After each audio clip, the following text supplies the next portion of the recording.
मसीह यीशु के नाम में आप सबको सलाम। हम आपको great joy in the city ministries के इस प्रोग्राम में खुशामदीद कहते हैं। हम एक बार फिर मौजूद है ताकि खुदा के कलाम को सीखें, उसको समझें और उसमें आगे बढ़ें। यकीन खुदा का हमारे दिलों, हमारे जहनों, हमारी सोचों को तब्दील करता है। मेरे भाई और बहनों, कोई और चीज़ हमें कभी भी दुनिया में बदल नहीं सकती। अगर आप तब्दील होना चाहते हैं तो खुदा के कलाम को, खुदा को मौका दें कि खुदा आपको तब्दील करे। आए हम कुछ देर के लिए अपनी आंखों को बंद करें और दुआ करें। खुदा यीशु मसीह नासरी के नाम में हम तेरे पाक हुजूर में आते हैं और दिल से तेरी शुक्रगुजारी करते हैं कि तू इस जगह पे मौजूद है। खुदा हम इस बात का इकरार करते हैं कि तेरा कलाम सोने और चांदी के हज़ारों सिक्कों से बेहतर, और तेरा कलाम हम इस जहन से समझ नहीं सकते, बल्कि तूने हमें समझने वाला रूह दिया। तूने हमारे दिल को, हमारे जहन को यीशु के नाम में खोला है खुदा बाप, ताकि हम तेरे कलाम को समझ सके, हम तुझे जान सके खुदा बाप, हम तेरी ज़ात की गहराइयों में उतर सके खुदा बाप। तू अपने आप को हम पे जाहिर करता है खुदा बाप। तेरे कलाम में लिखा है कि खुदावन जो तुझसे मोहब्बत रखते हैं, तू और तेरा बेटा यीशु उनके पास आएंगे और अपने आप को उन पे जाहिर करेंगे खुदा बाप। हम दिल से तेरा शुक्र करते हैं खुदा बाप कि तू अपने आप को हम पे जाहिर करने को है, तू अपने कलाम को हम पे खोलने को है खुदा बाप। दिल से शुक्र गुजारी करते हैं, तेरे रूह को, तुझे, तेरे कलाम को खुशामदीद कहते हैं खुदा। सारी मनफी सोचों को कैद करके उनको मसीह का फरमाबरदार बनाते हैं और दिल से तेरा शुक्र करते हैं खुदा। तेरा रूह मौजूद है और तेरा रूह हमें सिखाता है। यीशु के नाम में ये दुआ मांगते, आमीन। सो मेरे भाई और बहनों, वो बहुत कीमती लम्हात होते हैं जब हम खुदा के कलाम को सीखते हैं। खुदा मौजूद है ताकि हम उसके कलाम को सीखें। और आज हम बहुत ही अहम टॉपिक जो है उसके बारे में सीखने जा रहे हैं। बहुत ही ज़्यादा अहम टॉपिक, और उस टॉपिक का नाम है खुदा को जानना। मेरे भाई और बहनों, हमारी क्रिश्चियनिटी की, मसीहियत की बुनियाद जो है वो ये है कि हम खुदा को जानें और खुदा में आगे बढ़ें, खुदा की ज़ात की गहराइयों में उतर जाएं। बाइबल मुकद्दस हमें एक बात बताती है, बल्कि पहले तुम उसकी बादशाही और रास्तबाजी की तलाश करो तो ये सब चीज़ें भी तुम्हें मिल जाएंगी। ये एक बहुत बड़ी हकीकत है कि अबलीस हमें इस दुनिया और दुनिया की चीज़ों में महव रखवाना चाहता है। ये एक बहुत बड़ी हकीकत है कि अबलीस चाहता है कि हम अपनी ज़ात के गिर्द घूमें। और बड़ी अहम बात, वो कभी नहीं चाहता कि हम खुदा की पहचान में आगे बढ़ें। सो हमारा एक बड़ा ज़बरदस्त टॉपिक है, हम खुदा को जानें। सो मेरी ये दुआ है कि इस कलाम के वसीला से खुदा अपने कलाम को, अपने आप को कसरत से हम पर जाहिर करें। सो हम खुदा के कलाम में से देखेंगे। मेरे साथ आप सब देखें पतरस का दूसरा आम खत, उसका पहला बाब और उसकी दूसरी और तीसरी आयत में आप सब लोगों के लिए पढ़ूंगी। यहाँ पे लिखा है, खुदा और हमारे खुदावंद यीशु की पहचान के सबब से फजल और इत्मीनान तुम्हें ज्यादा होता रहे। और तीसरी आयत, क्योंकि उसकी इलाही कुदरत ने वो सब चीज़ें जो जिंदगी और दीनदारी से मुतल्लिक हैं हमें उसकी पहचान के वसीला से अनायत की हैं। आमीन। सो मेरे भाई और बहनों, हम इस बात पे गौर करेंगे तीसरी आयत पे, क्योंकि उसकी इलाही कुदरत ने वो सब चीज़ें जो जिंदगी और दीनदारी से मुतल्लिक हैं हमें उसकी पहचान के वसीला से अनायत की। बहुत दफ़ा अबलीस और हम खुद भी ये चाहते हैं कि हमारा स्टेटस जो है वो दुनिया में बढ़े, हम दुनिया में चीज़ों को हासिल करें, हम ये लें, हम वो लें, हम ऐसे करें, हम ऐसे करें, हम ये बन जाएं, हमारे बच्चे ऐसे बन जाएं, ये कर दें, वो कर दें। लेकिन आज हम बेसिक बात सीखेंगे, बुनियादी बात सीखेंगे। वो क्या है? खुदा को जानना, खुदा की पहचान में आगे बढ़ना। और खुदा का कलाम बताता है कि खुदा हमारे खुदावंद यीशु मसीह की पहचान के सबब से फजल और इत्मीनान तुम्हें ज्यादा होता है। मेरे भाई और बहनों, जितना ज्यादा हम खुदा को जानते हैं उतने ज्यादा हम इत्मीनान में रहते हैं और हम उसके फजल को एंजॉय कर सकते हैं।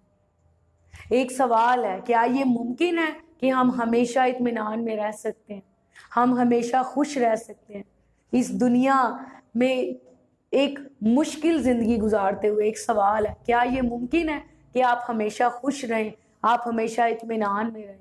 और कलाम के मुताबिक इसका जवाब क्या है? हाँ जी, ये मुमकिन है। हम हमेशा खुश भी रह सकते हैं और हमेशा इत्मीनान में भी रह सकते हैं। कैसे रह सकते हैं? जब हम खुदा को जानते हैं, जब हम उसकी पहचान में आगे बढ़ते हैं, तो हम इत्मीनान और खुशी को कबूल कर लेते हैं, उसको इंजॉय करते हैं। हमारा इत्मीनान, हमारी खुशी कभी हमसे जाती नहीं है, क्योंकि उसकी रीज़न क्या है, उसकी वजह क्या है, वो खुदा से हमें मिलती है। आपको पता है किसी भी शख्स को हम कब जानते हैं? उस वक्त जानते हैं जब हम उसके करीब रहते हैं। हम खुदा को कैसे जान सकते हैं? किसी भी शख्सियत को उस वक्त जान सकते हैं जब हम उसके करीब रहते हैं, और बिल्कुल इसी तरह हम खुदा को उस वक्त जान सकते हैं जब हम खुदा के करीब रहते हैं, खुदा की कुर्बत में रहते हैं, और कुर्बत में रहने से हमारा रिश्ता खुदा के साथ मजबूत हो जाता है। हम खुदा को जानना शुरू कर देते हैं। एक बहुत बड़ा सान्हा है, बड़ी अफसोस की बात है, चर्च में, कलीसिया में हम खुदा को जाने बगैर बहुत दफ़ा मैं ये कहूँगी, हम खुदा को जाने बगैर खुदा के कलाम को सुनाते रहते हैं, खुदा की खिदमत करते रहते हैं। और मैं आपको एक और बड़ी अहम बात बताना चाहती हूँ, खुदा ने मुझे ये बात सिखाई है कि जब हम खुदा को उस तौर से जानते नहीं है जैसा वो है, इब्लीस बड़ी आसानी से आपकी ज़िंदगी से आपकी बरकत चुरा के ले जाता है, बहुत आसानी से, क्योंकि उसको पता होता है ये पर्सन खुदा की ज़ात से वाकिफ नहीं है। बड़ी आसानी से।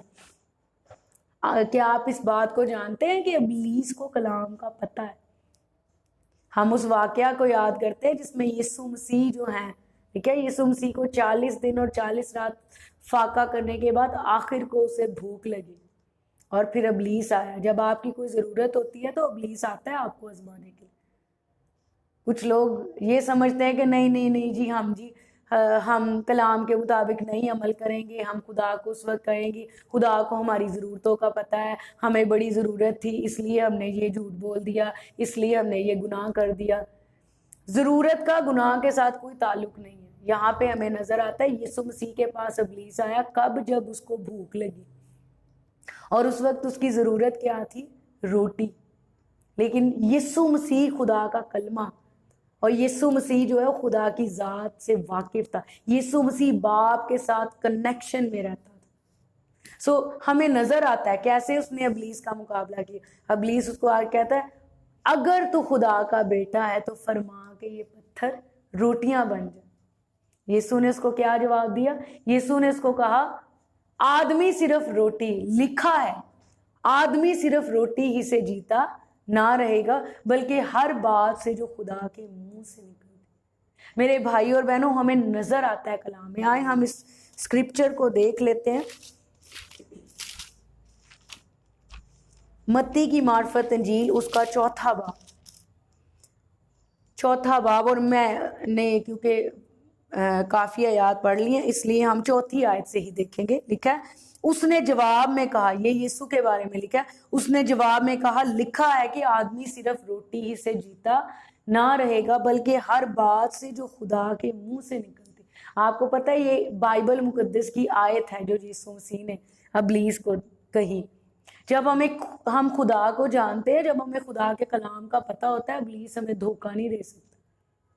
सबसे पहली आजमाइश जो आदम हवा पे आई वो भी खाने के ताल्लुक से थी और वो उसमें गिर गए। लेकिन यीशु मसीह ने जब इब्लीस आजमाइश लेके आया उसकी ज़रूरत के वक्त, तो यीशु ने उसको क्या जवाब दिया? यीशु पत्थर को कहते तो रोटी बन जानी थी, लेकिन यीशु ने नहीं कहा, क्योंकि उसको पता था ये शैतान कह रहा है मुझे। और उसने फौरन उसको कलाम से जवाब दिया। क्या कहा? लिखा है कि आदमी सिर्फ रोटी ही से जीता ना रहेगा, बल्कि हर बात से जो खुदा के मुंह से निकलती है। मेरे भाई और बहनों, यहाँ पे हमें एक और बात नजर आती है, हमारी ज़रूरत सिर्फ खाना पीना पहनना नहीं है, बल्कि खुदा का कलाम है जो खुदा के मुंह से निकलता है। खुदा के मुंह से जो कलाम निकलता है वो हमारी हर ज़रूरत को पूरा करता है। हालेलुया। सो आगे हमें नजर आता है, इब्लीस फिर यीशु के पास आया, गया नहीं। उसने लिखा है 6ठी आयत में, अगर तू खुदा का बेटा। देखे, यीशु ने कलाम के जरिए से इब्लीस का मुकाबला किया, और दूसरी दफा जब इब्लीस आया तो वो कलाम को ही लेके आया। वही बात जो मैं आपको कहना चाह रही हूँ कि जब आपको कलाम का, आपको खुदा का उस दौर से पता नहीं होगा, आप जानते नहीं होंगे खुदा को, तो इब्लीस आपको कलाम में से ही घुमा फिरा के आपको फंसा सकता है। यहाँ पे नजर आता है 6ठी आयत, इब्लीस क्या कह रहा है, अगर तू खुदा का बेटा तो अपने तई नीचे गिरा दे। अब देखिए वो कलाम को लेके आया, क्योंकि लिखा है कि वो तेरी बाबत अपने फरिश्तों को हुक्म देगा और वो तुझे हाथों पर उठा लेंगे, ऐसा ना हो कि तेरे पाँव को पत्थर से ठेस लगे। आपको पता है ये कौन सी आयत है? ये 91वें ज़बूर की आयत है जो इब्लीस ने यीशु मसीह को सुनाई। उसको पता चल गया कि इसको तो कलाम का पता है, अब दूसरी दफा वो भी कलाम लेके आए। मैंने बहुत से लोगों को देखा है कि कलाम को तरोड़ मरोड़ के अपनी मर्जी के मुताबिक जो है वो पेश कर देते हैं, और बहुत से लोगों को मैंने देखा अपनी ख्वाहिश को पूरा करने के लिए कलाम को इस्तेमाल करते हैं। जैसे कि कहते हैं कलाम च लिखा है जी, यीशु ने भी मैं पीती थे, असी भी शराब पी सकते। गलत है। बाइबल बताती है शराब में मतवाले ना बनो, बल्कि रूह से मामूर होते चले जाओ। और हम बहुत सी चीज़ें, नहीं जी हमें फिल्में देखनी चाहिए, इसका कोई फर्क नहीं पड़ता, ये लिखा। और कुछ लोग जो है बड़े गुस्सीले होते हैं, गुस्सा करने वाले होते हैं, और जल्दी से यीशु मसीह को अंदर ले आते हैं। जी यीशु ने भी तो गुस्सा किया था। यीशु ने जो गुस्सा किया था, आप देखे क्या किया था। यीशु ने गुस्से में किसी को गालियां नहीं थी दी, यीशु ने गलत नहीं बोला था, यीशु ने सिर्फ हैकल को साफ किया था।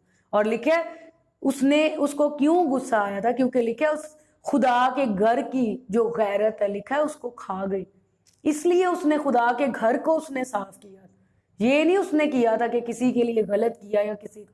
जी गुस्सा आ जाता है क्योंकि यीशु ने भी आया, यीशु ने गुस्से में कुछ भी गलत नहीं किया। आमीन। सो हम जो बात कर रहे हैं, इब्लीस जो है, अगर आपको खुदा का पता नहीं होगा, खुदा के कलाम का पता नहीं होगा, तो वो क्या करेगा, कलाम ही को आपके खिलाफ लेके आएगा और कहेगा ऐसे है, ऐसे है, ऐसे है। अब यहाँ पे हम एक बड़ा अहम पॉइंट जो है वो सीखने जा रहे हैं। बहुत से लोग जो है वो कलाम में से, पुराने अहदनामे में से आयतें निकाल निकाल के ये साबित करने की कोशिश करते हैं कि खुदा जो है वो अदालत कर रहा है, खुदा जो है वो बड़ा गुस्से वाला है, खुदा जो, और खुदा का इमेज इतना खतरनाक बनाया हुआ है। खुदा से लोग इसलिए डरते हैं कि हम चर्च इतवार को जरूर जाएंगे, कहीं खुदा हमें कुछ गलत ना कर दे। चर्च जाने की बुनियाद भी खुदा की मोहब्बत नहीं है, ये है कि कहीं हमारे साथ कुछ गलत ना हो जाए। दे यकी देते हैं, इस बेस पे देते हैं कि कहीं हमारा रुपया पैसा जाया ना हो जाए। समझना है आपने इस बात को, खुदा को जानते नहीं है, खुदा का इमेज हमारे अंदर सही नहीं है, ठीक नहीं है। आज हम इस बात को सीखेंगे, खुदा क्या है, खुदा कैसा है। मेरे भाई और बहनों, खुदा की जो ट्रू नेचर है, खुदा की जो फितरत है वो क्या है। बाइबल मुकद्दस हमें खुदा की फितरत के बारे में बताती है। यूहन्ना के खत में लिखा है खुदा मोहब्बत है। जब हम खुदा को जानते नहीं है, आसानी से इब्लीस आता है, खुदा के ऊपर इल्जाम लगा के हमारी बरकत को छीन के ले जाता है। ये जो तेरे पे मुसीबत आई है, ये तो खुदा नहीं भेजी, और हम आराम से मान जाते हैं क्योंकि हमें खुदा का पता नहीं होता। मेरे भाई और बहनों, ये बड़ा सच जो है आज मैं आपको बताना चाहती हूँ, जो खुदा ने मेरी जिंदगी पे भी जाहिर किया। खुदा भला खुदा है, और खुदा के ख्यालात हमारे लिए हमेशा सलामती और भलाई के। आप पुराने अहद से नए अहद को स्टडी कर लें, पैदाइश से मुकाशवा को स्टडी कर लें, आपको पूरी बाइबल में खुदा जो है कैसा नजर आएगा।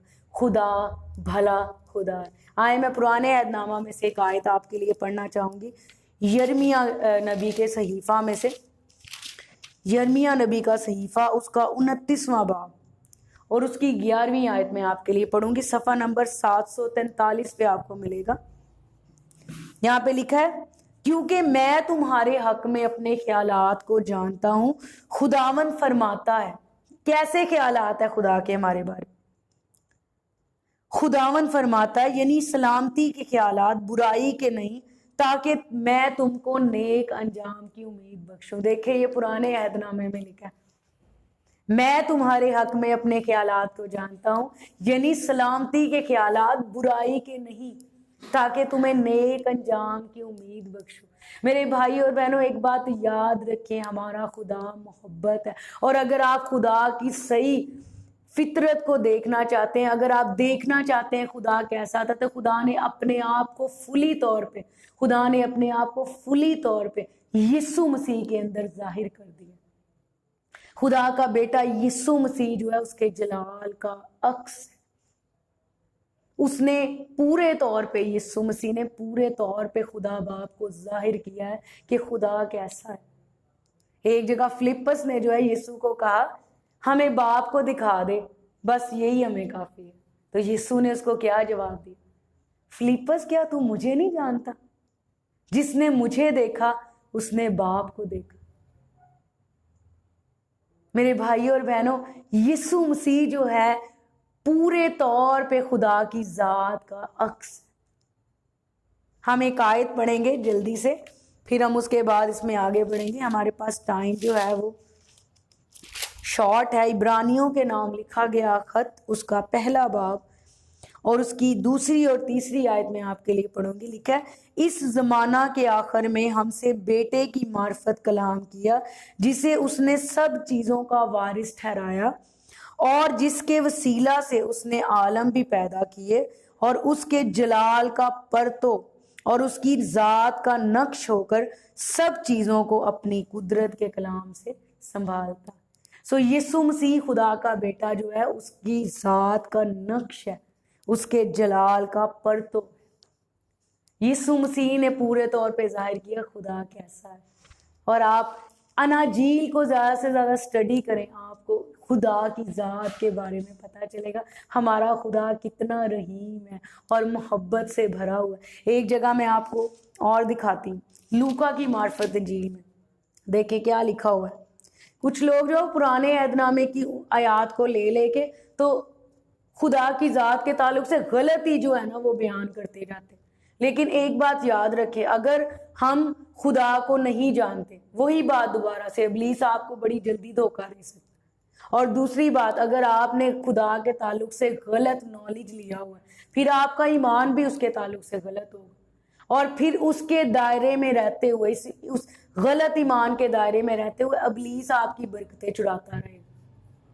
बाइबल मुकद्दस एक बात बताती है, हर एक अच्छी बख्शिश और कामिल इनाम ऊपर से है और नूरों के बाप की तरफ से इनाम में मिलता है, जिसमें ना तो कोई तब्दीली हो सकती है और ना गर्दिश के सबब से उस पर साया पड़ता है। सो मेरे भाई और बहनों, खुदा की तरफ से अच्छी चीजें हैं, खुदा की तरफ से बुरी चीजें नहीं। यूहन्ना 10:10 में लिखा है, चोर नहीं आता मगर चुराने, हलाक करने और मार डालने, मैं इसलिए आया कि तुम जिंदगी पाओ और कसरत से। खुदा हमें जिंदगी देने वाला, कसरत की जिंदगी। और ये चोर कौन है, चुराने वाला कौन है, फाड़ने वाला कौन है, हलाक करने वाला कौन है? ये इब्लीस है। अच्छी चीजें और अच्छी बख्शिश जो है वो हमारे खुदा की तरफ से, क्योंकि वो मोहब्बत है और उससे अच्छी चीजें और भलाई ही सादिर होती है। कई दफा हम कहते हैं खुदा ने मुझे सिखाने के लिए मेरा एक्सीडेंट करवा दिया, कभी हो ही नहीं सकता। हम माँ बाप होते हुए क्या अपने बच्चों को तकलीफ दे सकते हैं? कभी नहीं दे सकते। इसके पीछे बुनियाद के, हम खुदा की जात से वाकिफ नहीं, हम खुदा को जानते नहीं। मैं आपको एक बात बताना चाहती हूँ, 2017 में मैं शदीद बीमार हो गई, मेरा मिसकैरेज हो गया, और वो मुझे पता है कि मेरी अपनी गलतियों की वजह से हुआ। बहुत दफा जब हमारे साथ गलत होता है तो उसकी रीजन जो है वो खुदा नहीं होता। जब से इंसान ने गुनाह किया तब से उसके अंदर गुनाह जब से इंजेक्ट कर दिया गया, तो एक चीज हमें देखने में आती, उसने जो है वो इल्जाम लगाना शुरू कर दिया। आदम ने जो है वो सीधे ही खुदा पे इल्जाम लगाया कि जिस औरत को तूने मुझे दिया था उसने मेरे से गुनाह करवाया। अभी आज भी ऐसे ही होता है, हम खुदा को कहते हैं तेरे ही कसूर है, तू ही कीता है, अपनी जिम्मेदारी कभी कबूल नहीं करते। मैं आपको बता रही हूँ 2017 में मैं बीमार होगी, मेरा मिसकैरेज हो गया। और जैसा कि लोग आके आपको तसल्ली देते हैं, जनाजों पे बैठ के लोग जो है वो शराबे पी पी के मर जाते हैं, पता नहीं कैसे कैसे उनकी अमवात हो जाती है, और हम जल्दी से कहते हैं वेखो जी तसल्ली देने, वेखो जी दो खुदा दी मर्जी। हमारा खुदा ऐसा खुदा नहीं है किसी को आधी उम्र में ले जाए। हमारा खुदा ऐसा खुदा नहीं है जो किसी के बच्चे को ले ले। क्या आप गिफ्ट दे के वापस लेते हैं? तो क्या हम खुदा के बारे में कैसे सोच सकते हैं कि वो बेबीज दे के, बच्चे दे के वापस ले ले? हम रोते हैं जी खुदा ने मेरे साथ ऐसे किया। अपने आप को चेक करें। पौलुस कहता है अगर मैं अपने आप को जांचता तो सजा ना पाता। हम अपनी वजह से सजा पाते हैं। मैं आपको बता रही थी मेरी कुछ मिस्टेक्स थी जिसकी वजह से मेरा मिसकैरेज हो गया, और लोग मुझे आगे कह रहे थे कि देखो जी जो खुदा की मर्जी, जो नहीं रहना होता वो नहीं रहता, खुदा उसको ले जाता है। गलत है ये। इब्लीस ने गलत तालीमें जो है वो कलीसिया में फैला दी है, और उसकी वजह क्या है? क्योंकि खुदा का इमेज हमारे अंदर गलत है।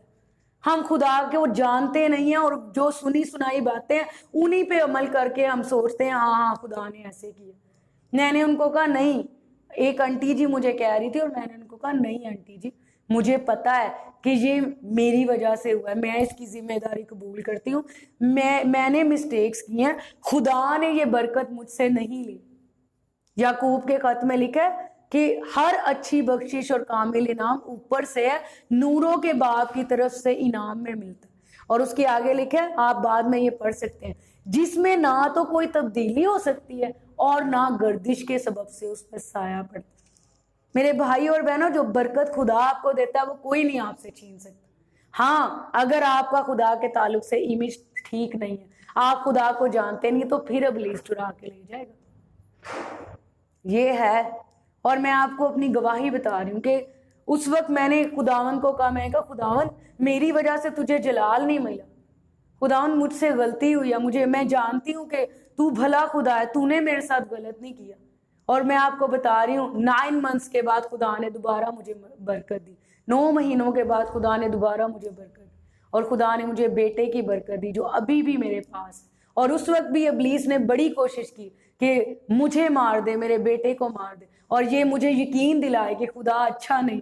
लेकिन मैं आपको बता रही हूँ मेरे भाई और बहनों, मुझे दिल से इस बात का पता है, मैं खुदा का शुक्र करती हूँ, खुदा ने अपनी जात को मुझ पे खोला।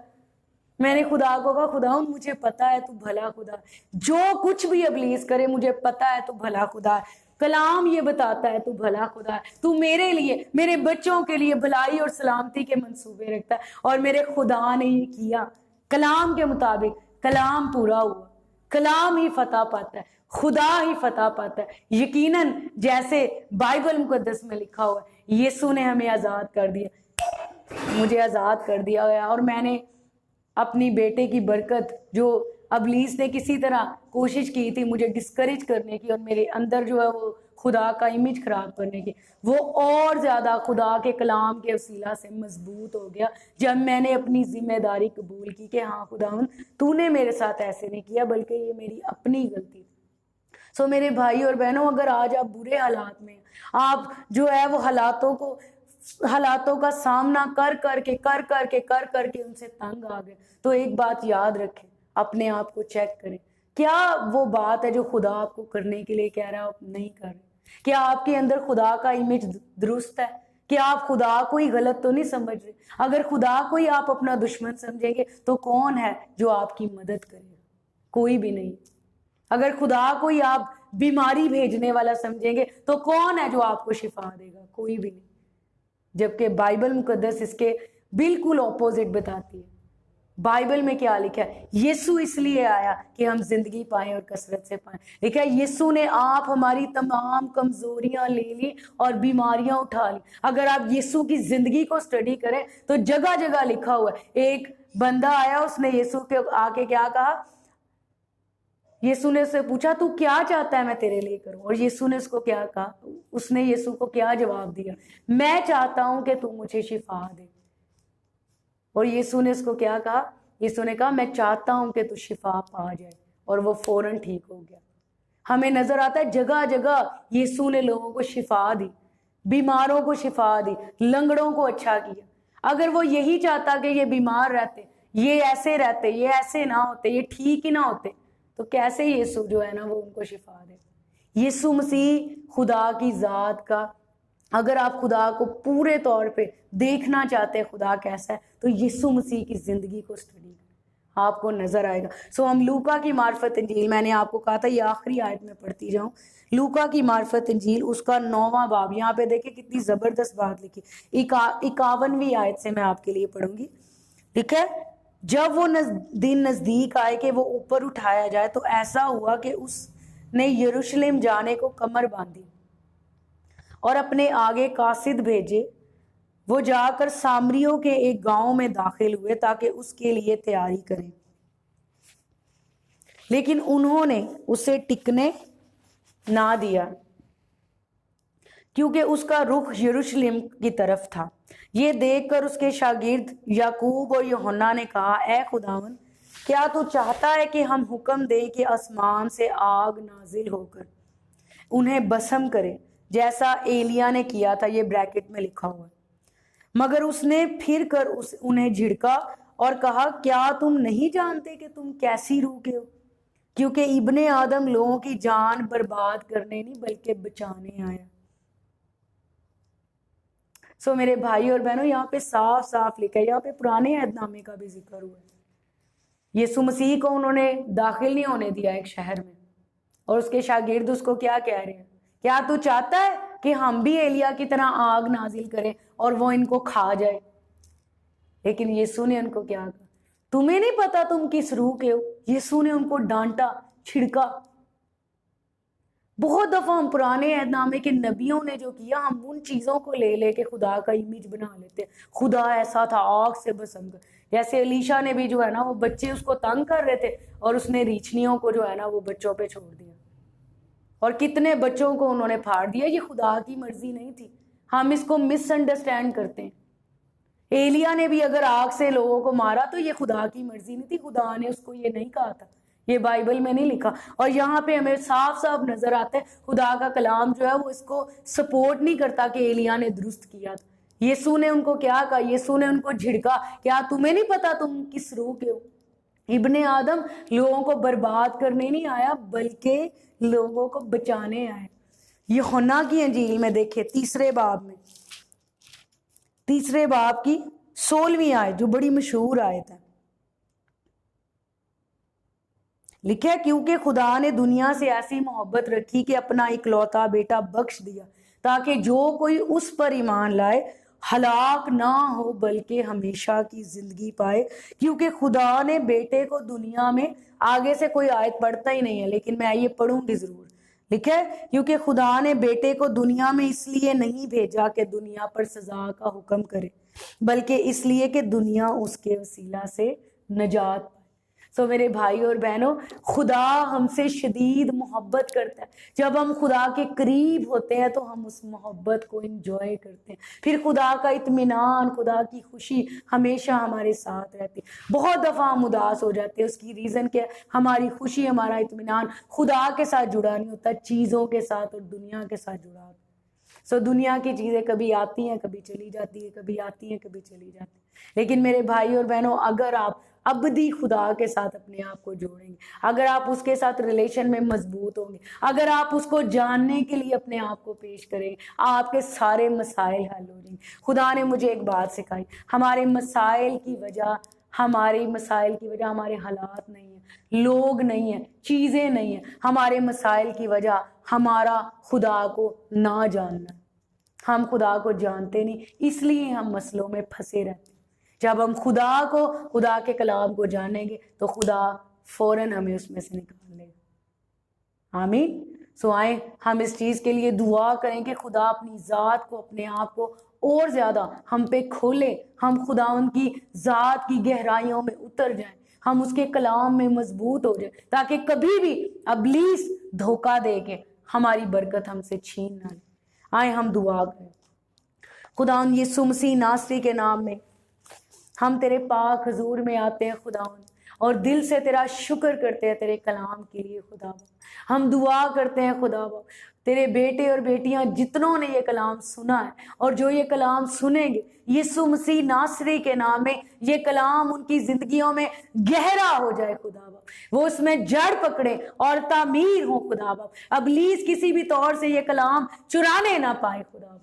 हर तरह की गलत तालीम, हर तरह का गलत फेथ यीशु मसीह नासरी के नाम में ढह जाए जिंदगियों से खुदा बाप। वो बुनियादें जो तेरी तरफ से जिंदगियों में नहीं बनी, ढह जाए यीशु के नाम में। वो ख्यालात, वो इमेजेस खुदा बाप जो तेरे ताल्लुक से दुरुस्त नहीं है, ढह जाए यीशु के नाम में। फादर हम दुआ करते हैं खुदा बाप और यीशु के नाम में दिल से शुक्रगुजारी करते हैं खुदा बाप।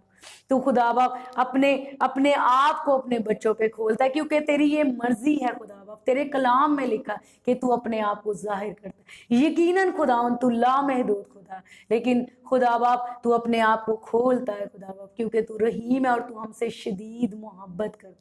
तू चाहता है हम तुझे जाने और तेरी पहचान में आगे बढ़े खुदा बाप। और वो तमाम बरकत जो तेरी पहचान के सबब से हमें मिलती है, जो जिंदगी और दीनदारी से मुतल्लिक है, वो हम तेरी पहचान में खुदा बाप यीशु के नाम में हासिल करते चले जाएं खुदा बाप। दिल से तेरा शुक्र करते हैं खुदा बाप, तेरे नाम को जलाल देते हैं। यीशु मसीह नासरी के नाम में ये दुआ मांगते हैं, आमीन। सो खुदावंद आपको इस कलाम के वसीला से बहुत बरकत दे। हर हफ्ते को 7 बजे शाम को हर सोमवार की शाम 7 बजे यहाँ पे आप ज़रूर ऑनलाइन सर्विस में शामिल हुआ करें। सो अगर आप इस वक्त में बिज़ी होते हैं, मसरूफ़ होते हैं, तो मैं आपको इनकरेज करूँगी, आपकी हौसला अफजाई करूँगी कि यूट्यूब चैनल है हमारा great joy in the city ministries के नाम से, आप उसको सब्सक्राइब करें और आप ज़रूर जो है उस पर ये मैसेज सुने। जितना ज़्यादा आप खुदा का कलाम सुनते हैं, आप खुदा की ज़ात की गहराई में जाते हैं, खुदा को जानते हैं। सो दुरुस्त तालीम सुनना बहुत ज़रूरी है। जब आप दुरुस्त तालीम सुनेंगे तो आपकी राहें भी दुरुस्त होंगी, आपका ईमान भी दुरुस्त होगा। आमीन। सो खुदावंद आपको बहुत बरकत दे।